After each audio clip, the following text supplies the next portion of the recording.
దేవతలు వాయుదేవుడి దగ్గరికి వచ్చి క్షమించమని అడుగుతారు. హనుమంతుడికి తిరిగి స్పృహ వచ్చేలా చేసి అందరూ ఆశీర్వదించి కొన్ని వరాలను ఇస్తారు. బ్రహ్మదేవుడు హనుమంతుడికి బ్రహ్మాస్త్రం పనిచేయదని వరమిస్తాడు. ఇంద్రుడు వజ్రాయుధం కూడా హనుమంతుణ్ణి ఏమీ చేయలేదని వరమిస్తాడు. హనుమంతుడి తండ్రి అయిన వాయుదేవుడు తన కుమారుడికి వేగవంతమైన, నిశ్శబ్దమైన, అన్ని లోకాల్లో ప్రయాణించే శక్తిని వరంగా ఇస్తాడు. గాలి కంటే వేగంగా వెళ్ళగల శక్తిని వరంగా ఇస్తాడు. అలానే శివుడు హనుమంతుడు తానే శివుడి అంశ కాబట్టి బలం, మాయ, విజయం, అమరత్వం, ఆత్మ నియంత్రణ వంటి శక్తులు ప్రసాదిస్తాడు. రాక్షసులను నశింపజేయడంలో విజయం వరంగా ఇస్తాడు. అలానే సూర్యదేవుడు గురువుగా ఉంటూ విద్యని నేర్పిస్తాడు. హనుమంతుడికి వేదాలు, ఉపనిషత్తులు, ధర్మశాస్త్రాలు, వ్యాకరణం అన్నింటిలోనూ పాండిత్యం కలిగింది. అలానే జ్ఞానం, వివేచన శక్తి ఇవన్నీ కూడా వరంగా ఇస్తాడు సూర్యుడు. యమధర్మరాజు హనుమంతుడికి మరణం రాదని, దోషాలు తగలవని వరమిచ్చాడు.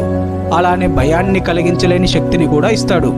హనుమంతుడికి సిద్ధి మరియు బుద్ధి అనే దేవతలు వరాలుగా స్థిరత, విజ్ఞానం ఇస్తారు. అలానే కుబేరుడు గదని వరంగా ఇస్తాడు. సీతమ్మవారు హనుమంతుడి భక్తికి మెచ్చి అష్టసిద్ధులను, నవనిధులను వరంగా ప్రసాదించింది.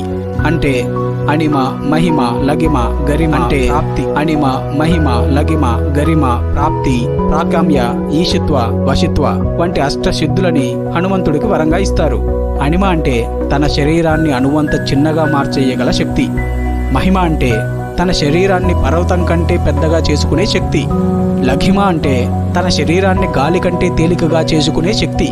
వాయువులా ప్రయాణించేందుకు, ఆకాశంలో ఎగరడానికి ఈ శక్తి ఉపయోగపడుతుంది. గరిమ అంటే తన శరీరాన్ని కొన్ని లక్షల ఏనుగుల కంటే బరువుగా మార్చుకునే శక్తి. శత్రువులపై పడిపోవడమో లేదా వారిని కదలకుండా చేయడం కోసమో ఈ శక్తి ఉపయోగపడుతుంది. ప్రాప్తి అంటే తాను కోరికపడ్డ ప్రతి వస్తువును సంపాదించే శక్తి. ప్రాకామ్య అంటే ఇతరుల మనసులను చదవగలడం లేదా నీతి, ధర్మబద్ధంగా కోరికలు నెరవేర్చుకోవడం. ఈశిత్వ ఇతరులను ప్రభావితం చేయడం లేదా వారిపై అధికారాన్ని చూపించడం, శక్తివంతమైన నాయకత్వ సామర్థ్యం. వశిత్వ ఇతరుల మనసులోకి ప్రవేశించడం లేదా వారిని నియంత్రించడం, మాయాజాలం లేదా మానసిక ప్రభావం. ఇలాంటి శక్తులు ఎన్నో ఉన్న అత్యంత శక్తివంతుడు మన హనుమంతుడు.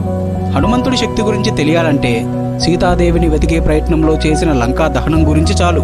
అలానే తన అరచేత్తో హిమాలయ పర్వతాన్ని కూడా మోయగల శక్తిని చూస్తే వానరులలో తను ఎంత శక్తివంతుడో తెలిసిపోతుంది. ఇలా